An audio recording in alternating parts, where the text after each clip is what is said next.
నమస్తే జనం న్యూస్ కి స్వాగతం బులెటిన్ల ముందుగా హెడ్లైన్స్ గూగుల్ తో కలిసి ఏఏలో అడుగుపెట్టనున్న తెలంగాణ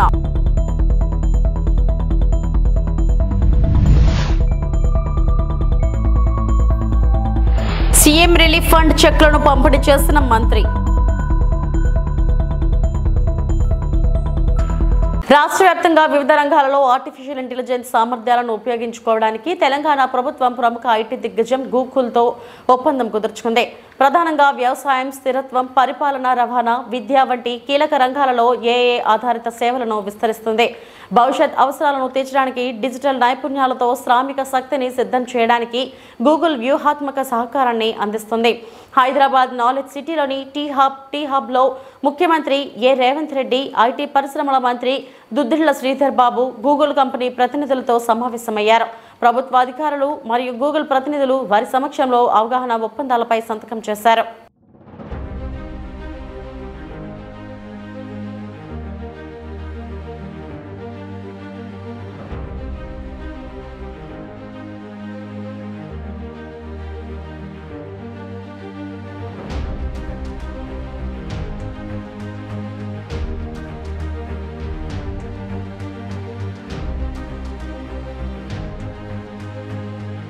చిరుమళ్ళ శ్రీ సమ్మక్క సారళమ్మ జాతరకు హాజరై మొక్కులు చెల్లించుకున్న రాష్ట్ర పంచాయతీరాజ్ గ్రామీణాభివృద్ధి, స్త్రీ శిశు సంక్షేమ శాఖ మంత్రివర్యులు డాక్టర్ ధనసరి అనసూయ సీతక్క గురువారం రోజు భద్రాద్రి కొత్తగూడెం జిల్లా పినపాక నియోజకవర్గంలోని కరకగూడెం మండలంలోని చిరుమళ్ళ శ్రీ సమ్మక్క సారళమ్మలను బంధువులతో కలిసి దర్శించుకున్న రాష్ట్ర పంచాయతీ రాజ్ గ్రామీణాభివృద్ధి, స్త్రీ శిశు సంక్షేమ శాఖ మంత్రివర్యులు డాక్టర్ సీతక్క ఈ సందర్భంగా మాట్లాడుతూ మన సంస్కృతి సాంప్రదాయాలను కాపాడుకోవాలని, ఆదివాసుల జాతర శ్రీ సమ్మక్క సారళమ్మ గుడి అభివృద్ధికి కృషి చేస్తానని, అదేవిధంగా చిరుమళ్ళ నుండి దోమెడకు త్వరలోనే రోడ్డు నిర్మాణానికి నిధులు కేటాయించి పనులు ప్రారంభించడం జరిగిందని మంత్రి అన్నారు.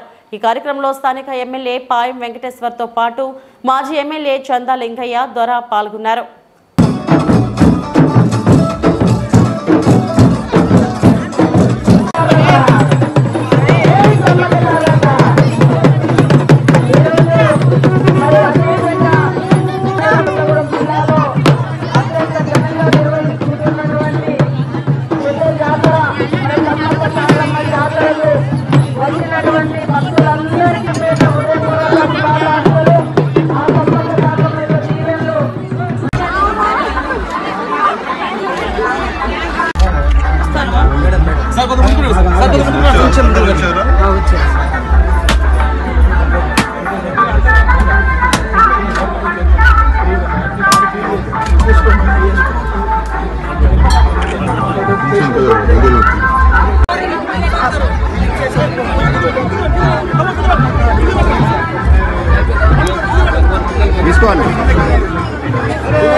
లక్కీ ఉంటే మరి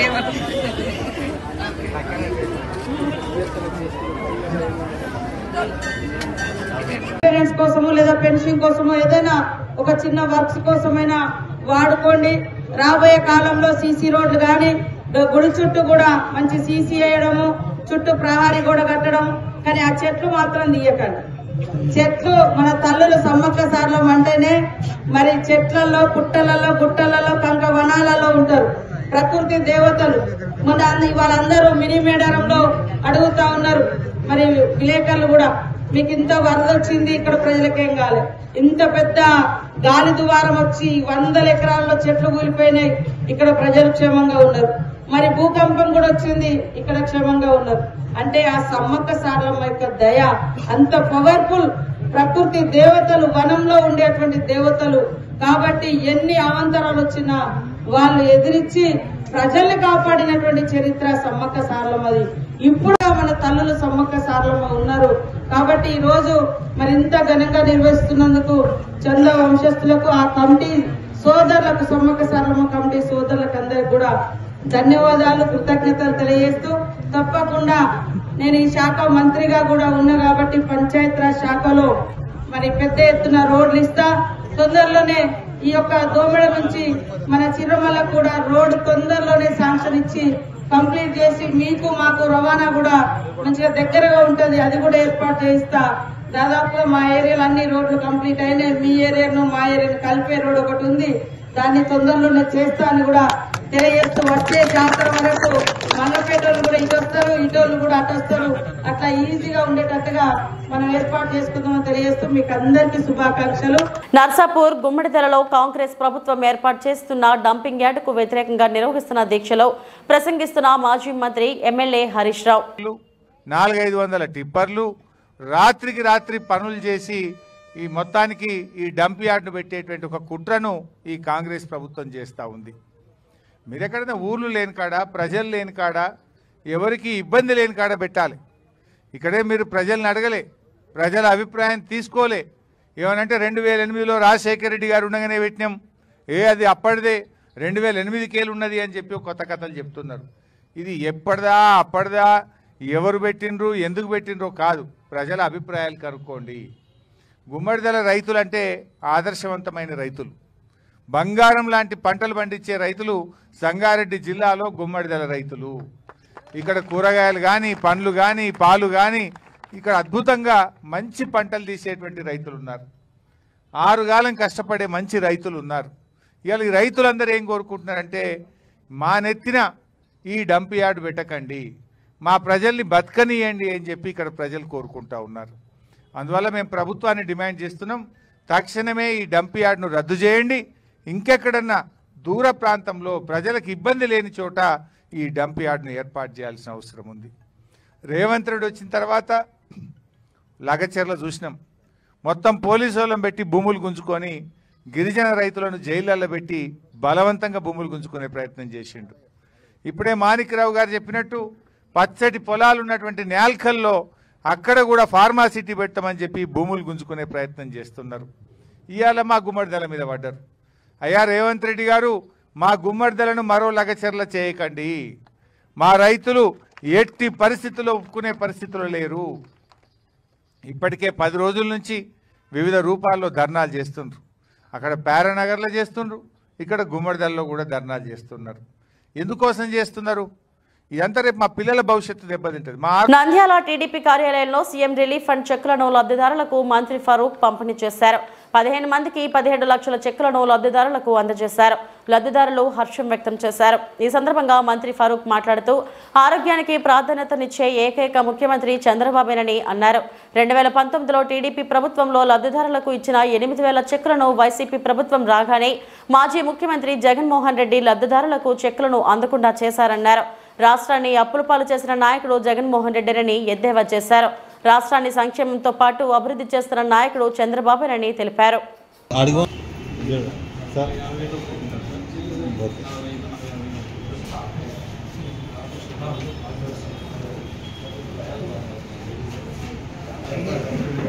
ఓకే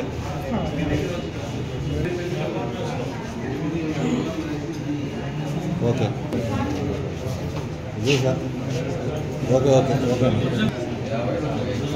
ఓకే సార్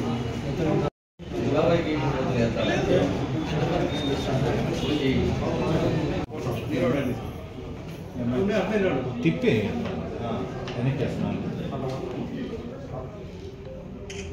ఇంటర్వ్యూ ఏమైనా అడిగింది.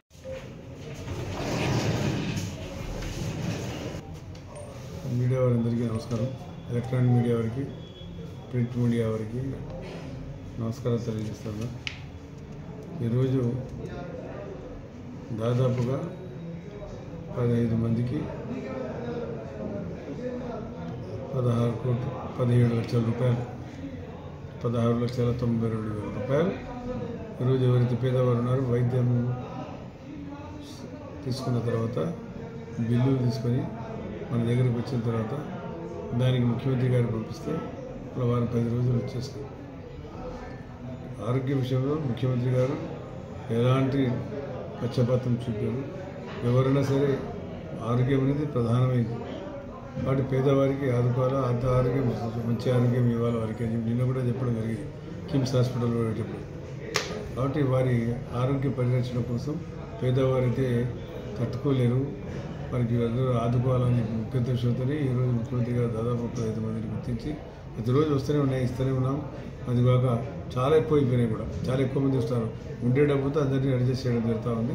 వాటి ఈరోజు ఎవరైతే 15 మంది లబ్ధిదారులు ఉన్నారో అందరినీ పిలిపించి ముఖ్యమంత్రి నిధి నుంచి ఈరోజు దాదాపు 17 లక్షల రూపాయలు వారికి అందరికీ అందజేయడం జరిగిందని చెప్పి తెలియజేస్తారు. వాటి ఈ రకంగా తెలుగుదేశం పార్టీ గతంలో జగనన్న గారు ఉన్నప్పుడు మహానుభావుడు మేము ఇచ్చిపోయిన 19లో నేను హెల్త్ మినిస్టర్ ఉంది.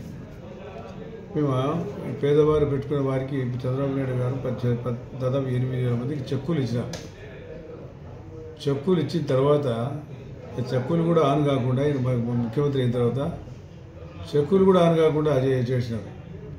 పాప పేదవాళ్ళు వచ్చి మా దగ్గర లబ్ధి కొట్టుకున్నారు. సార్ చెక్కులు ఉన్నాయి, మా బ్యాంకులు మాత్రం కోర్టులు మాత్రం వివాహం చెప్పేసినారు, మాకు డబ్బులు రాలేదని. మీరు ఆలోచన పేరు చేసుకోవాలి. ఆయన ఎట్లున్నాడు, ఈయన ఎట్లున్నాడు. కాబట్టి ఆయన దుర్మార్గుడు. రాష్ట్రాన్ని భ్రష్టు పట్టించినాడు. రాష్ట్రంలో డబ్బులు ఇవ్వడం పోయింది. అయినా సరే పేదవాడిని ఆదుకోవాలని చెప్పి కృత నిశ్చయంతో ముఖ్యమంత్రిగా రాత్రి పగలు పనిచేస్తూ ఈరోజు పేదవాడిని ఆడుకుంటారు. ఎంత టైం ఉన్నా కూడా టైం తీసి అన్ని దాని మీద టిక్కులు పెట్టి ఈరోజు ఇవ్వడం జరుగుతుంది. అది చంద్రబాబు నాయుడు గారి నాయకత్వం, వారి పరిపాలన అని చెప్పి తెలుసా. కాబట్టి వారికి ముఖ్యంగా ఎవరైతే పేదవారు తీసుకున్నారో వారందరూ కూడా రుణపడి ఉండాలి. చంద్రబాబు నాయుడు గారికి ధన్యవాదాలు తెలియజేయాలా, తెలుగుదేశం పార్టీకి ధన్యవాదాలు తెలియాలా. ఆ రకంగా తెలుగుదేశం పార్టీ పనిచేస్తూ ఉంది కాబట్టి మేము అందరికీ తెలుస్తాం. మరి ఇంకా మనకు ఫైనాన్షియల్ ఇబ్బందులు ఉన్నాయి కాబట్టి, లేకపోతే మనం ఇచ్చినవన్నీ వచ్చేస్తాయి. రోజు మనం మోసుకోలేకపోతాం. రోజు నేను కూడా ఊహించలే. గతంలో ఎప్పుడో ఒకసారి వచ్చేటివి. ఇప్పుడు ఆరోగ్య విషయం చాలా అప్రమత్తంగా ఉండాలి. పేద ప్రజలు వస్తానే తక్షణం ఇవ్వడం చూసుకోవాలి. దాదాపుగా 15 కేజీలు 20 కేజీలు అయితే మోసుకోలేకపోతున్నాం. మనం దాన్ని ఆన్లైన్ దీంట్లో పోస్టుల్లో పంపించి తీసుకురావడం జరుగుతుంది. మనం ఈ రకంగా సేవలు చేయడం జరుగుతుంది. చాలా సంతోషం. పేదవారందరికీ కూడా మనం అనుకోకుండా మనం అడిగిన తర్వాత ఇమ్మీడియట్లీగా చంద్రబాబు నాయుడు గారు అందరికీ కూడా ఇవ్వడం జరిగింది. చాలా సంతోషం అని చెప్పి వారికి ముఖ్యంగా నంద్యాల ప్రజల తరఫున ధన్యవాదాలు కూడా తెలుస్తున్నాను. కృతజ్ఞతలు కూడా. వల్లభనేని వంశీ అరెస్టుతో గన్నవరం నరకాసురుడు అంతం జరిగిందని టీడీపీ పోలిట్ బ్యూరో సభ్యుడు వర్ల రామయ్య అన్నారు. ఒక్క టీడీపీ ఆఫీస్ ధ్వంసం మాత్రమే కాదు, వల్లభనేని వంశీ చాలా నేరాలు చేశారని ఆరోపించారు. వైసీపీ నేరగాళ్ల అడ్డాన్ని ధ్వజమెత్తారు. వంశీ మీద ఉన్న కేసులన్నీ బయటకు తీయాలని వర్ల రామయ్య ప్రభుత్వాన్ని కోరారు. రోజున నరకాసురుడి వధ జరిగితే ప్రపంచవ్యాప్తంగా దేశవ్యాప్తంగా ఎలా దీపావళి జరుపుకుంటారో ఈ రోజున ఈ గన్నవరం నరకాసురుడిని అరెస్టు చేస్తే ఇదొక నరకాసుర వధ అని గన్నవరం ప్రాంత ప్రజలందరూ కూడా సంతోషపడుతున్నారు. మార్నింగ్ నుంచి ఏ టీవీలు చూసినా కూడా జేజేలు పలుకుతున్నారు. ఏమండి, ఆయన ఎవరో మాట్లాడతారు. అమాయకుడిని అరెస్ట్ చేశారు. గన్నవరం వల్లభనేని వంశీ అమాయకుడు అండి? ఆంధ్రప్రదేశ్ రాష్ట్రంలో ఎవరైనా అంటారండి? ఎటువంటి is a criminal, is an organised criminal. Vallabhaneni Vamsi అనే అతను ఆర్గనైజ్డ్ క్రిమినల్. అతను, నేను పోలీసు భాషలో చెబుతున్నా, ఏ సైలెంట్ కిల్లర్. అతను ప్లాన్ వేస్తే మూడో కంటికి కూడా తెలియదు అంటాడు. ఏదైనా భూ కబ్జా చేయాలన్నా, ఎవరన్నా ఒకరిని లేపాలన్నా, ఒకరి మీద అత్యాచారం చేయాలన్నా, అఘాయిత్యం చేయాలన్నా మూడో కంటికి తెలియదు అంటారు. అంతటి నేర నిష్ణాతుడు అతను. నేరం చేయటంలో నిష్ణాతుడు అతను. పార్టీ కార్యాలయం తగలబెట్టారు. నేను కూడా నెక్స్ట్ డే వెళ్ళాను. అక్కడ తగలబెట్టి మా వాళ్ళందరినీ కొట్టి, మా వాళ్ళందరినీ అక్కడి నుంచి తరిమేసి మరలా మా వాళ్ళ మీదకే కేసు పెట్టిన ఘనాపాటి. అందుకన్నారు ఆర్గనైజ్డ్ క్రిమినల్. నేరం. పట్టిసీమ మట్టంతా కొట్టేసిన వాడు. పట్టిసీమ మట్టేసి అప్పనంగా మింగేశాడు. కంసుడు లాంటి వాడు. ఎక్కడ తిని ఎక్కడ పెరిగి అక్కడికి వెళ్ళి ఇష్టం వచ్చినట్టుగా వ్యవహరించాడు. క్రిమినల్ లాగా వ్యవహరించాడు. Attempt murder. ఎన్ని కేసులు ఉన్నాయి అతని మీద? దొంగ పట్టాలు పంచాడండి. Forgery documents. ఒక్క కేసు కాదు, ఒక్క నేరం కాదు అతను చేసింది. ఫోర్జరీ డాక్యుమెంట్స్ క్రియేట్ చేశాడు అతను. అతన్ని అరెస్ట్ చేయడంలో రాష్ట్రం అంతా కూడా అతను అరెస్ట్ చేస్తారు. అటువంటి క్రిమినల్ ఉండటానికి లేదు. అతను ప్లాన్డ్గా క్రైమ్ చేస్తాడు. పేరుకే ఎమ్మెల్యే కానీ పెద్ద నేరస్తుడు అతను. ఆలస్యమైనా కూడా న్యాయం జరిగింది. ఎట్టే పరిధిలో చట్టానికి చిక్కాడు అతను. తప్పకుండా శిక్ష అనుభవించవలసింది అతను. 2 రోజులు ఆలస్యం అవ్వచ్చు కానీ కానూన్ కా హాత్ బహుత్ లంబీ అయ్యి, చట్టం చేతుల్లో నుంచి ఎవరు తప్పించుకోలేరు. దానికి నిదర్శనం, ఉదాహరణ ఈ రోజున వల్లభనేని వంశీ. కర్నూలు నగరంలో బర్డ్ ఫ్లూ మొదటి కేసు నమోదైనట్లు అధికారులు ప్రకటించారు. నగరంలోని నరసింహరావుపేటలో కోళ్లు చనిపోవడంతో పరీక్షలు జరిపిన అధికారులు బర్డ్ ఫ్లూగా నిర్ధారించారు. దీంతో నరసింహరావుపేటను రెడ్ జోన్గా ప్రకటించారు. రెడ్ జోన్ పరిధిలో 1 కిలోమీటర్ వరకు చికెన్ షాపులు బంద్ చేయించారు.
అమరవీరులకు జోహార్లు తెలియజేస్తూ ఘన నివాళి అర్పించిన ప్రముఖులు.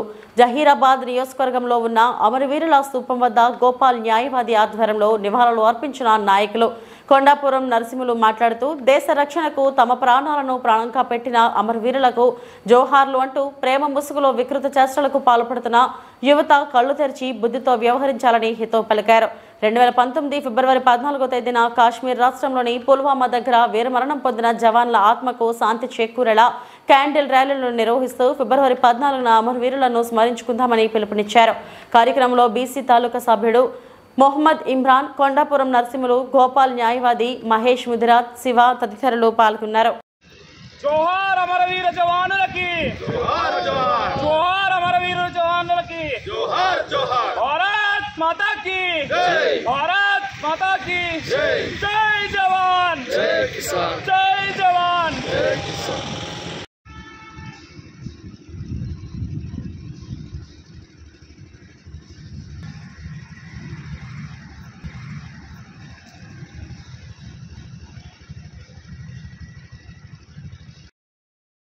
అన్నమయ్య జిల్లా కేంద్రమైనటువంటి రాయచోటిలో సినిమా సంబరాలు. రాయచోటికి చెందినటువంటి హీరో పీలం భరత్ కుమార్ నటించిన జగన్నాథం టీజర్ ని మంచు మనోజ్ లాంచ్ చేయడం జరిగింది. మంచు మనోజ్ ఈ సందర్భంగా మాట్లాడుతూ చిన్న సినిమా పెద్ద సినిమా అని తేడాలుండవు, సినిమా అంటే సినిమానే, మీ సినిమా తప్పకుండా ప్రజలు ఆదరిస్తారని ఆయన తెలియపరిచారు. శ్రీ సాయి కళాశాలలో ఘనంగా జగన్నాథ్ టీజర్ ని లాంచ్ చేయడం జరిగింది. ఈ సందర్భంగా హీరో పీలం భరత్ మాట్లాడుతూ ఎన్నో కష్టాలను అధిగమించి సినిమాని ప్రజల ముందుకు తీసుకొస్తున్నాం. ప్రతి ఒక్కరూ దీనిని మనస్ఫూర్తిగా ఆదరించాలని ఆయన మీడియా ముఖంగా తెలియపరిచారు. ప్యాషన్ పెట్టుకొని ఎంతో కష్టాలు పడి ఎంతో ముందుకెళ్తే తప్ప ఒక సినిమా రాదు, జరగదు. అండ్ నేను ఒకటి నమ్ముతాను, ₹1 కోటి తీస్తే చిన్న సినిమా కాదు, 100,000 కోట్లతో తీసినా. నా వసుదేక కుటుంబానికి నమస్కారం.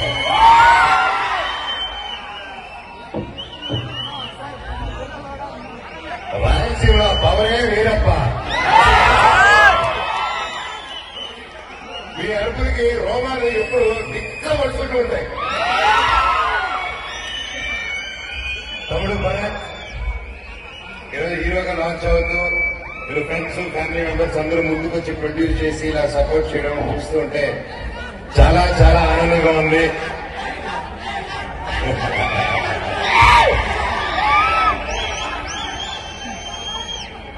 ఈరోజు జగన్నాథ్ ట్రైలర్ చూసాం, టీజర్ చాలా అద్భుతంగా ఉంది. తమ్ముడు ఫస్ట్ సినిమా దాని కదా చాలా ప్రొఫెషనల్ గా చేశారు. All the very best. మనోజ్ని తొక్కుదామని చూస్తారా, నరుకుదామని చూస్తారా? నన్ను తొక్కుదామన్నా పైకి లేపాలన్నా అది మీ జనాలు, అది మీ అభిమానులు, అది మీ చేతుల వల్లే అవుతుంది. ఇది ఎవరి వల్ల కాదు ఈ ప్రపంచంలో. నేను ఎప్పుడో కాసు కోసం నిలబడినప్పుడు ఆ కాసు న్యాయం జరిగేంత వరకు నేను అది వదిలిపెట్టేది లేదు. అది బయట వారైనా సరే, నా వారైనా సరే, న్యాయం కోసం ఎంత దూరమైనా వెళ్తాను. ఈరోజు నా స్టూడెంట్స్ కోసం, నా పల్లెటూరు ప్రజల కోసం, నా ప్రతి ఒక్కరి కోసం నిలబడాను. అండ్ నా ప్రాణం ఉన్నంతో నిలబడతాను. ఈ రోజు కాదు, నన్ను ఎప్పటికీ ఆపలేరు. మీ అందరూ ప్రేమాభిమానాలు నాకు ఎప్పుడు ఉండాలని, నాకు, నా పిల్ల పాపలకు, మా కుటుంబానికి, నన్ను నమ్ముకున్న ప్రతి ఒక్కరికి మీ సపోర్ట్ ఉండాలని మీరు కూడా. Guys, namaste. This is Jabardast News. Please do like, share and subscribe to SR7 News channel. Thank you. ఇవి ఇప్పటివరకు నా బులెటిన్ అప్డేట్స్. నమస్తే.